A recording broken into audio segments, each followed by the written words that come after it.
Welcome back masters. Horror movies அப்புறம் ரொம்ப என்னது சஸ்பென்ஸ் ரிலேட்டட் மூவிஸ் இதெல்லாம் பார்க்கும்போது உங்களுக்குள்ள வந்து ஒரு கைண்ட் ஆஃப் ஆங்கர் அதிகமாகிடும், கோவம் அதிகமாகிடும். கோவம் அதிகமாகும்போது என்ன ஆகும்? பேன்க்ரியஸ் இம்பேக்ட் ஆகிடும், லிவர் இம்பேக்ட் ஆகிடும். பேன்க்ரியஸ் லிவர் இம்பேக்ட் ஆயிடுச்சுன்னா கிட்னிஸ் இம்பேக்ட் ஆகிடும். பாருங்க செயின் லிங்க் எப்படி போகுது. அப்போ நம்ம உடம்புல நம்ம நம்ம நம்ம மட்டும் இல்லை, நம்ம வீட்டில் இருக்கிற இந்த சொசைட்டியில் இருக்க எல்லாருக்குமே ஏன் இத்தனை நோய்கள் இருக்குன்னு காரணம் பார்த்தீங்கன்னா, நம்ம சுத்தி 50-60 வருஷத்துக்கு முன்னாடியே பெருசா டிவியே இல்லை. ஆனா இப்போ வந்து சின்ன சின்ன குழந்தை கூட சாப்பிடணும்னா கூட நம்ம முன்னாடி ஸ்கிரீன் போடுறோம். ஆனா இந்த இந்த 30-40 வருஷத்துல எத்தனை ஸ்கிரீன்ஸ் டெவலப் ஆச்சு, எத்தனை டிவி டெவலப் ஆச்சு, எத்தனை சினிமா தியேட்டர்ஸ் டெவலப் ஆயிடுச்சு, அதுல எத்தனை எபிசோட்ஸ் கிரியேட் ஆயிடுச்சு, எத்தனை ஸ்டோரிஸ் கிரியேட் ஆயிடுச்சு, எத்தனை ஃபிலிம்ஸ் கிரியேட் ஆயிடுச்சு. அதுல எது எவ்வளவு தேவையில்லாத கண்டென்ட் இருக்கு, எது தேவையான கண்டென்ட் இருக்கு, அதெல்லாம் நம்ம பார்க்கும்போது நம்மளோட அந்த கண்டென்ட்ல இருக்கிற எமோஷன்ஸ் நம்ம பார்த்துட்டு அந்த எமோஷன்ஸ் நம்ம கேரி பண்றோம், நம்ம வாங்குறோம், அப்சர்வ் பண்றோம். அந்த கேரக்டர் பார்க்கும்போது நம்ம அந்த கேரக்டர்ல அப்படியே மெர்ஜ் ஆகிறோம். அவர் அழுதுட்டாங்கன்னா அந்த சினிமால ஏதாவது ஒரு மர்டர் சீன் நடக்கும்போது அந்த சீன்ல எவ்வளவு பயம் இருக்கும், நமக்குள்ள கூட அவ்வளவு பயம் கிரியேட் ஆகும். இதனால என்ன ஆகுதுன்னா ஆஸ்ட்ரல் பாடி டேமேஜ் ஆகும். ஸோ அதுதான் first, agitation of the astral body. ரெண்டாவது ஸ்ட்ரெஸ் ஆஃப் டெம்பர். நான் இது நான் சொன்னதான் நடக்கணும், நான் எது சொல்றேனோ அது மட்டும்தான் நடக்கணும், நான் எது சொன்னாலும் அது மட்டும்தான் நீங்க பேசணும். இல்லைன்னா கோவம் வந்துடும். எக்ஸ்பெக்டேஷன், டெம்பர், கோவம், நான் சொன்னது மட்டும்தான் நீங்க பண்ணணும். இந்த மாதிரி ஆட்டிடியூட் யாருக்கெல்லாம் இருக்கோ, இந்த மாதிரி ஆட்டிடியூட் இருக்கவங்க உங்க சுத்தி எங்கெல்லாம் இருக்கிறாங்களோ 2 பேருக்கு பாதிப்பு தான். மூணாவது hatred, dislike and continuous rejection of a person. எப்போ எது எடுத்தாலும் இது எனக்கு பிடிக்கல, இது கூட எனக்கு பிடிக்கல, நான் என்னோட வாழ்க்கையில இட்லிக்கு இந்த சட்னி சாப்பிட்டதான் எனக்கு பிடிக்கும், வேற ஏதாவது தொட்டுக்கு வேற ஏதாவது கொடுத்தான்னு எனக்கு பிடிக்காது. என்னோட ரூம்ல இப்படி இருக்கணும் டிவி, இந்த சைஸ் டிவி இருக்கணும், இந்த லேப்டாப் இருக்கணும், இந்த மாதிரி துணி இருக்கணும், நான் இந்த மாதிரி ஆஃபீஸ்க்கு போகணும், எல்லாமே எனக்கு இது பிடிக்கல, எனக்கு இது பிடிக்கும். நான் காலையில டெய்லி கார்ல போறது பிடிக்காது, நான் பைக்ல தான் போகணும், நான் பஸ்ல போறது பிடிக்காது, நான் ஃபிளைட்ல தான் போகணும். இங்க பாருங்க, ஒரு விஷயம் காலையில இருந்து நைட்டு தூங்குற வரைக்கும் எத்தனை விஷயத்து மேல நம்மளுக்கு எவ்வளவு விஷயம் பிடிக்கும், எவ்வளவு விஷயம் பிடிக்கல. பிடிக்கும் போது ஓகே, பிடிக்கலன்னா ஐயோ பிடிக்கலையே, இல்ல அதுக்கு தகுந்த மாதிரி நான் கஷ்டப்படணுமே அப்படின்னு சொல்லிட்டு இன்னொரு அசோசியேட்டட் எமோஷன்ஸ் கூட ஜாஸ்தி ஆயிடும். பிடிக்கல ஓகே, ஆனா அது உங்களால மாத்த முடியல. ஒரு ஒரு பிடிக்க இருக்கிற விஷயம் உங்களால மாத்த முடியல, அதனால என்ன ஆயிடுது? கோபம் அதிகமா. எப்பப்போல அந்த உங்களுக்கு பிடிக்காத இது விஷயம் மேல ஃபோக்கஸ் பண்ணும்போது பார்க்கும் போதெல்லாம் உங்க சப்கான்சியஸ் மைண்ட்ல ட்ரிகர் ஆயிட்டே இருக்கு. அப்பப்போல்லாம் உங்க உடம்புல பாய்சன் கிரியேட் ஆயிட்டே இருக்கு. ஹேட்ரட், நான் இந்த ஆள் பார்த்தா எனக்கு கோபம் வந்துடும், அந்த ஆளுக்கிட்ட நான் பேச மாட்டேன், அவர் இப்படிதான் பேசினாரு போன 30 வருஷத்துக்கு முன்னாடி, அதனால நான் பேசவே மாட்டேன். நம்ம ரிலேட்டிவ்ஸ்ல, ஃப்ரெண்ட் சர்க்கிள்ல, ஆஃபீஸ்ல, வீட்டில், வெளியில, சினிமால, சீரியல்ல, எந்த எந்த எங்க எந்த ஏரியா பார்த்தாலும், எங்கே பார்த்தாலும் திஸ் கைண்ட் ஆஃப் ஆட்டிடியூட் இருக்கிற பீப்புள் எத்தனை பேர் நம்ம பார்க்குறோம். பார்க்கறது மட்டும் இல்லை, நம்மக்குள்ள எவ்வளவு இத்தனை மாதிரி குணங்கள் எல்லாம் இருக்கு, தேவையில்லாத குணங்கள். அதனால கூட நம்ம உடம்புல பாய்சன் கிரியேட் ஆகும். எவ்வளோக்கு எவ்வளோ உங்களால ரிஜெக்ட் பண்ணிக்கிட்டே இருக்கீங்களோ அவ்வளோக்கு அவ்வளோ உங்களுக்குள்ள ரெசிஸ்டன்ஸ் ஜாஸ்தி ஆயிடும். எவ்வளோக்கு எவ்வளோ ரெசிஸ்டன்ஸ் ஜாஸ்தி ஆகுதோ அவ்வளோக்கு அவ்வளோ உங்க உடம்புல பாய்சன் கிரியேட் ஆகிட்டே இருக்கும். ப்ரிஜுடிஸ்ன்றது என்னன்னா, ஒருத்தர் சொல்றதுக்கு முன்னாடியே நம்மளே வந்து கற்பனை பண்ணிக்கும். ஓகே, அவர் ஏதோ ஒரு விஷயம் சொல்றதுக்கு வருவாரு, அது நம்ம கேட்க மாட்டோம். நீ இதுக்காக தான் என்கிட்ட வர, இல்ல இல்ல நீ இதுதான் எனக்கு சொல்ல போறன்ற விஷயம் அவர்கிட்ட கேட்காம நம்ம முன்னாடி கற்பனை பண்ணிட்டு, ஓ நீ இதுக்கு தேவையில்லாம பேசுறது, தேவையில்லாம சண்டை போடுறது, இதெல்லாம் இதனால கூட நம்ம உடம்புல பாய்சன் கிரியேட் ஆகுது. Those who think that people are always taking advantage of them, இவன் கிட்ட போனா இவன் என்ன அட்வான்டேஜ் எடுத்துருவான், இவன் எனக்கு என்ன சரியா புரிஞ்சுக்க மாட்டான், ஆ? இவ என்னை வச்சுட்டு வேலை வாங்குவான், அப்புறம் இவ என்னை வச்சுட்டு தப்பு தப்பா பண்ணுவான், எக்ஸ்ப்ளாய்ட் பண்ணுவான், இவன் என்னை வச்சுட்டு அட்வான்டேஜ் எடுத்துக்கிட்டு என்ன கெடுதல் பண்றதுதான் பார்ப்பான். இந்த மாதிரி நம்மளே அங்க உண்மையா நடக்குதோ இல்லையோ வேற விஷயம், நம்ம இந்த மாதிரி இமேஜின் பண்ணிக்கிட்டு நம்மளா ஆஹ், என்னது இமேஜின் பண்ணிக்கிட்டு நம்மளா என்ன சொல்றது, நமக்குள்ள நம்மளே பேசிக்கிட்டு ஆஹ், இது இப்படிதான் இருக்க போறாருன்னு சொல்லிட்டு நம்மளே கன்க்ளூட் பண்ணிட்டு இருக்கிறோமோ, எப்பப்போல்லாம் அப்படி ஃபீல் பண்றோமோ, feeling is the most powerful emotion. ஃபீலிங்ன்றது ரொம்ப பவர்ஃபுல். எப்பப்பெல்லாம் நீங்க நெகட்டிவா ஃபீல் பண்றீங்க, அப்பப்பெல்லாம் உங்க உடம்புல நீங்க பாய்சன் கிரியேட் பண்றீங்க. ஸோ டு பி சிம்பிள், உங்களுக்கு தெரியாம இந்த உடம்பு ஒரு பாய்சன் கிரியேட்டிங் ஃபேக்டரியை நீங்க மாத்திட்டீங்க. ரெண்டாவது, நான் சொல்ற பிரகாரம் தான் நடக்கணும். நான் எப்படியெல்லாம் பண்ணணும்னு சொல்றேனோ அப்படிதான் நடக்கும். இப்போ ஆஹ், நம்ம கீழே ஆஃபீஸ்ல வந்து நம்ம கீழே ஒரு 10 பேர் வேலை செய்யறாங்க, வேலைக்காரங்க. அந்த நீங்க ஒரு வேலை கொடுத்ததுக்கு அப்புறம் அவங்களுக்கு விட்டுடணும், இந்த வேலை இந்த ரிசல்ட் வரணும். நீங்க எப்படி பண்றீங்களோ, எத்தனை பேர் சேர்ந்து பண்றீங்களோ தேவையில்லை. அப்படி விட்டுட்டீங்கன்னா அவங்கள ஏதாவது அவங்களோட ஐடியா பேஸ் பண்ணி ஒர்க் பண்ணுவாங்க. அப்படி பண்ண விடாம நான் இப்படி சொன்னா இந்த ப்ரொசீஜர்ல நீங்க பண்ணணும். எப்போ நீங்க அப்படி ரெஸ்ட்ரிக்டடா இருக்கிறீங்களோ, அப்போ ஆட்டோமேட்டிக்கா என்ன ஆகுது, உங்க உடம்புல பாய்சன் கிரியேட் ஆகுது. ரெண்டாவது, உங்க கீழே இருக்கிறவங்க அவங்க அவங்களோட ஃப்ரீவில் கூட அவங்களுக்கு ஃப்ரீயா ஒர்க் பண்றதுக்கு நீங்க ஸ்பேஸ் கொடுக்கல, இடம் கொடுக்கல. அவங்க உங்க இஷ்டத்துக்கு வேலை செய்யற மாதிரி நீங்க பண்ணும்போது அவங்கக்குள்ள கூட ஸ்ட்ரெஸ் கிரியேட் ஆகுது. ஸோ இங்க மட்டும் இல்ல, ஸ்ட்ரெஸ் ஆப்போசிட்ல கூட கிரியேட் ஆகும்போது அந்த ஸ்ட்ரெஸ் மறுபடியும் உங்களுக்கு ரிஃப்ளெக்ட். ரெண்டாவது, பழி வாங்குறது. நான் சொன்னது நீ பண்ணல, அப்போ நான் பாத்துக்கிறேன். இந்த மாதிரி ஒரு கைண்ட் ஆஃப் பழி வாங்குறது. அது பழி வாங்குறதுல எத்தனை வெரைட்டிஸ் இருக்கோ, அது புதுசா நம்மளுக்கு நான் எக்ஸ்பிளைன் பண்ண தேவையில்லை.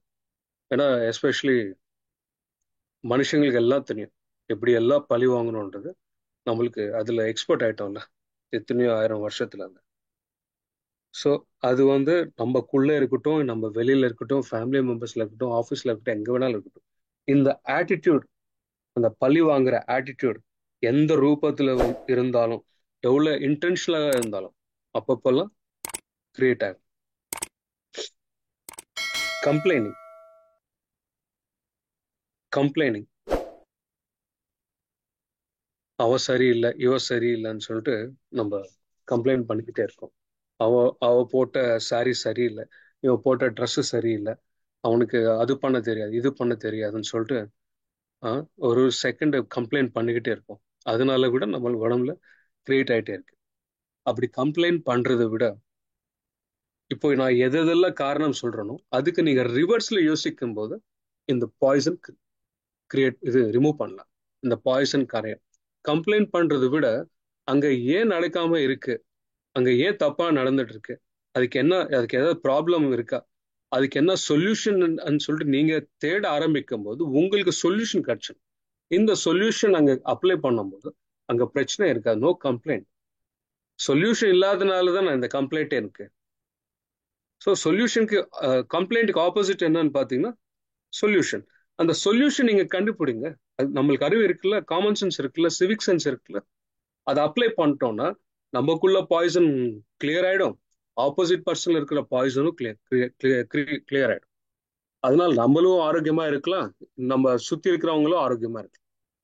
ஸோ எப்படி பிஹேவ் பண்றோம், எப்படி பிஹேவ் பண்ணிட்டு இருக்கிறதுனால எந்த மாதிரி நம்ம வாழ்க்கையில பாதிப்பு வருது, எப்படி பிஹேவ் பண்ணா ரொம்ப ஹெல்தியா, ரொம்ப ஹார்மோனியஸா நம்மளால வாழ முடியும்ன்றது நம்மளுக்கு இந்த புக்கு படிச்சதுக்கு அப்புறம் இன்னும் கிளாரிட்டி வரும்.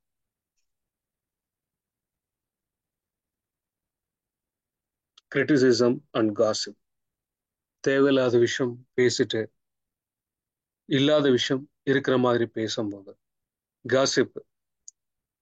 இந்த மாதிரி என்ன ஃபிலிம் காசிப்பு, அப்புறம் பக்கத்து வீட்டில், இந்த வீட்டில், அந்த வீட்டில், எதிர் வீட்டில் நியூஸ் சம்மந்தப்பட்டது, எது எது உருப்படாத விஷயம் எது எதெல்லாம் பேசுகிறோமோ அதெல்லாம் காசிப் தான்.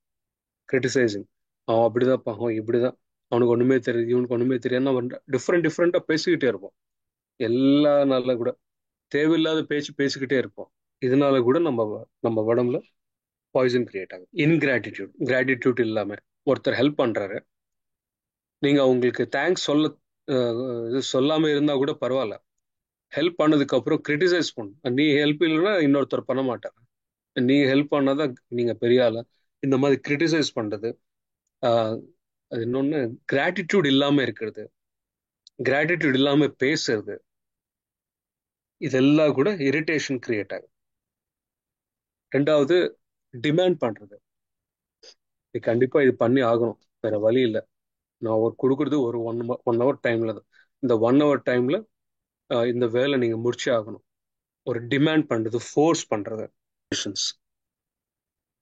இம்பேஷன், பொறுமை இல்லாம இருக்கிறது, அவசரப்படுறது. ரெண்டாவது, இன்ஃபீரியாரிட்டி காம்ப்ளெக்ஸ். நம்ம சில இடத்துல படிக்கிற காலேஜ்ல இருக்கட்டும், இல்ல வேலை பண்ற இடத்துல இருக்கட்டும், இல்ல சொசைட்டில இருக்கட்டும், அவனுக்கு 2 கார் இருக்கு, என்கிட்ட ஒண்ணுமே இல்லை. அவனுக்கு இவ்வளவு சம்பளம் இருக்கு, என்கிட்ட எனக்கு அவ்வளவு சம்பளம் இல்லை சொல்லிட்டு அவனுக்கு தான் எல்லாமே தெரியும், எனக்கு ஒண்ணுமே தெரியாது. இந்த மாதிரி இன்ஃபீரியாரிட்டி காம்ப்ளெக்ஸ் ஃபீல் பண்றது, நம்மளே கம்மி பண்றது. அப்புறம் அது என்னால எதுவுமே பண்ண முடியாது, இந்த இன்ஃபீரியரா பேசுறது, இன்ஃபீரியரா நினைக்கிறது. இது எல்லா இந்த மாதிரி ஆட்டிடியூட் இருக்கும்போது எல்லாமே நம்ம உடம்புல நெகட்டிவ், அந்த அந்த இரிட்டேஷன், இம்பெரல் என்ற பாய்சன் கிரியேட் ஆகிட்டே. இப்போ எதெல்லாம் நம்ம ஒரு நெகட்டிவ் தாட்ஸ், எமோஷன்ஸ் எல்லாம் இப்போ பேசிட்டு இருக்கோம், அதுக்கு ஆப்போசிட்ல நீங்க நீங்க பிஹேவ் பண்ணாலே முதல்ல கலெக்ட் பண்ணிக்கிட்டு இருக்கு, நம்மளுக்கு தெரியாம கலெக்ட் பண்ணிக்கிட்டு இருக்க அந்த பாய்சன் கலெக்ஷன் ஸ்டாப் ஆயிடும். அதுக்கப்புறம் நீங்க ப்ராக்டிக்கலா யோசிச்சுட்டு கான்சியஸா எதெல்லாம் உங்களுக்குள்ள சரியில்லாத பிஹேவியர் இருக்கோ அதெல்லாம் நீங்க மாத்துக்கும் போது கொஞ்சம் கொஞ்சமா இனிமே சேர்க்க மாட்டீங்க, பாய்சன் இது கலெக்ட் பண்ண மாட்டீங்க, கிரியேட் பண்ண மாட்டீங்க, உற்பத்தி பண்ண மாட்டீங்க.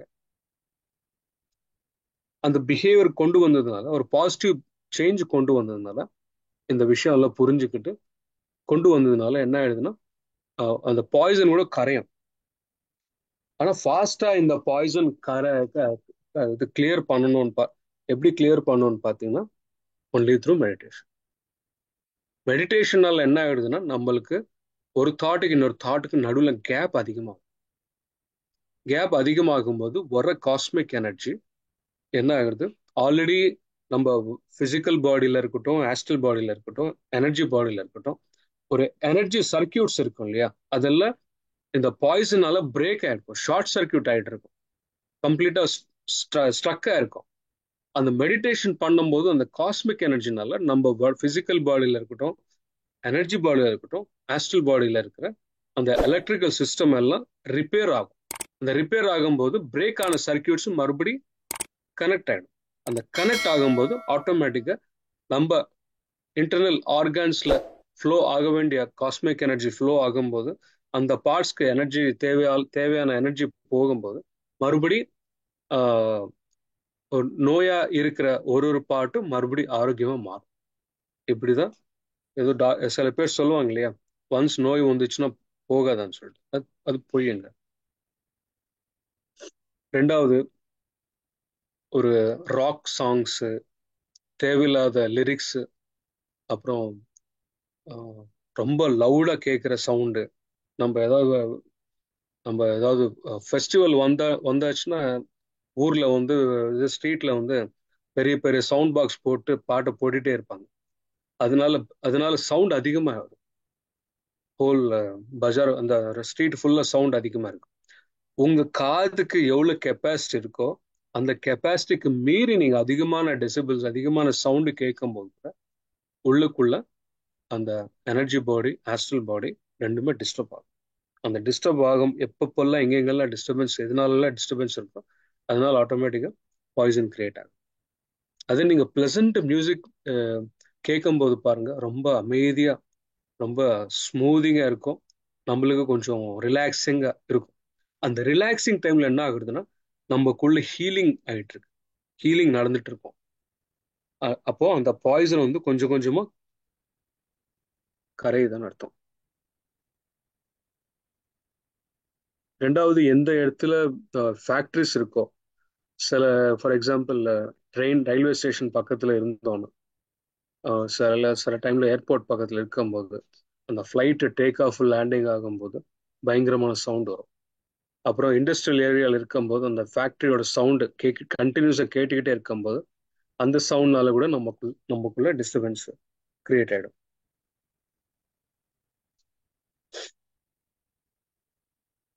அதுதான் நிறைய பேர் சில சில மாஸ்டர்ஸ் என்ன பண்ணுவாங்க, சில மாஸ்டர்ஸ் இல்லை, சில பேர் மெடிடேஷனுக்காக அமைதியாக என்ன பண்ணுவாங்க, காட்டில் போயிடும்.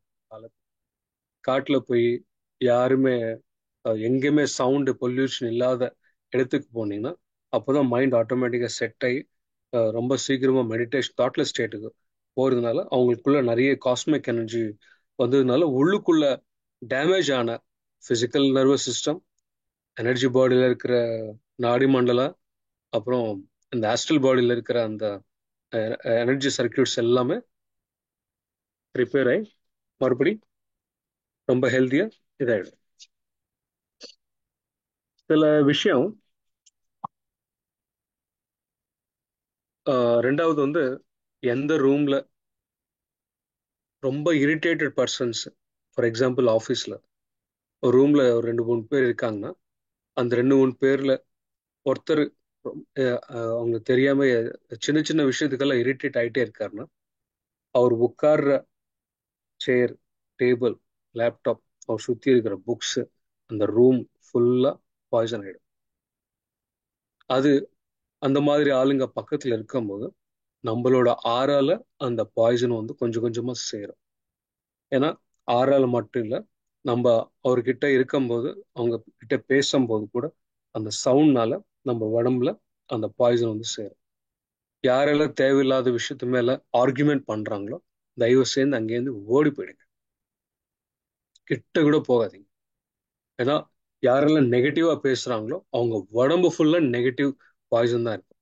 அந்த பாய்சன் உங்களை அட்டாக் பண்ணும். உங்களோட நல்லதுக்காக நீங்க அங்கேருந்து அந்த ஏரியாக்கே போகாதீங்க. சில கண்ட்ரீஸ்ல, சில கஸ்டம்ஸ்ல, சில கல்ச்சர்ல வந்து ஒருத்தர் வீடு வாங்குறதுக்கு முன்னாடி அந்த வீட்டுல எந்த மாதிரி ஆளுங்க குடியிருக்காங்க, அவங்க மைண்ட் செட் எப்படி இருக்கு, அதெல்லாம் பார்ப்பாங்க. ஆனா வெஸ்டர்ன் கண்ட்ரீஸ்ல அப்படி கிடையாது. ஓகே, போட்ட காசுக்கு நல்ல வீடு வந்துச்சா இல்லையா அது மட்டும்தான் பார்க்குறேன். பட் இந்தியன் கல்ச்சர்ல அந்த மாதிரி இல்லை. ரெண்டாவது, கிளாஸ் குடிக்கும் போது, கிளாஸ் வாட்டர் தண்ணி குடிக்கும் போது அந்த எச்ச கிளாஸ் கூட தொட தொட மாட்டாங்க. அது கிளீன் பண்ணதுக்கு அப்புறம் தான் அவங்க யூஸ் பண்ணுவாங்க. ஸோ எதுக்குன்னா அப்படி ஒருத்தர் குடிக்கும் போது அவங்க அவங்க வாயில இருக்கிற பாய்சன், அந்த எச்சல் இருக்கிற பாய்சன் அந்த அந்த கிளாஸ்க்கு இருக்கும். அது நம்மளுக்கு தெரியாம அதை அப்படியே நம்ம குடிச்சோம்னா அந்த பாய்சன் நம்ம கன்சியூம் பண்ற மாதிரி ஆயிடும். அதே மாதிரி இந்த விஷயம் 2 3 விஷயம் நம்மளுக்கு தெரியும். அந்த சமையல் பண்றவங்க எந்த மனசால எந்த மைண்ட் செட்ல இருந்துட்டு பண்றாங்களோ அதோட இம்பாக்ட் அந்த ஃபுட் ப்ரிப்பரேஷன்ல இருக்கும். யாரு சர்வ் பண்றாங்களோ அவங்க மைண்ட் பீஸ்ஃபுல்லா இருக்குன்னா அந்த எனர்ஜி அந்த ஃபுட்ல ரிஃப்ளெக்ட் ஆகும். நம்ம சாப்பிடும்போது நம்மளுக்கே தெரிய வந்துடும் எந்த மாதிரி குக்ஸ், எந்த மாதிரி சமையல்காரங்களோட மைண்ட் செட் எப்படி இருக்கு, அதோட மைண்ட் செட் வந்து இந்த ஃபுட்டு ப்ரிப்பரேஷன்ல ரிஃப்ளெக்ட் ஆகும். ரெண்டாவது, யாராவது யூஸ் பண்ற பொருள் கூட நம்ம இன்னொருத்தர் யூஸ் பண்ணும்போது, ஃபார் எக்ஸாம்பிள் ஷர்ட் இல்லை வேற ஏதாவது செல்போன், இன்னொருத்தரோட பொருள் யூஸ் பண்ணும்போது அவங்க யூஸ் பண்ற பொருள்ல கூட இந்த இந்த பாய்சன் போய் சேர்ந்திருக்கும். அவங்க யூஸ் பண்ற பொருள் நம்ம யூஸ் பண்ணும்போது அந்த பாய்சன் கூட நம்ம உடம்புல வர்றதுக்கு சான்சஸ் இருக்கு.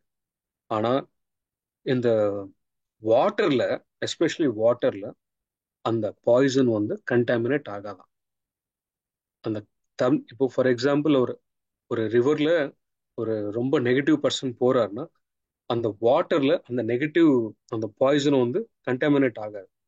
அந்த வாட்டர் நீங்க குடிச்சா மட்டும்தான் அந்த நமக்குள்ள அந்த நெகட்டிவ் ஸ்டார் இது உள்ள போயிடும். ஒருவேளை அந்த அந்த ஒரு ஆறுல ஒரு பெரிய சித்தர்கள் இருக்காருன்னா அவரோட எனர்ஜி வந்து பாஸ் ஆகும். அவரோட நல்ல எனர்ஜி வந்து எல்லாருக்குமே பாஸ் ஆகும், தண்ணியில பாஸ் ஆகும். ஆனா ஒரு நெகட்டிவ் பர்சனோட பாய்சன் மட்டும் வாட்டர்ல ஃப்ளோ ஆகும்.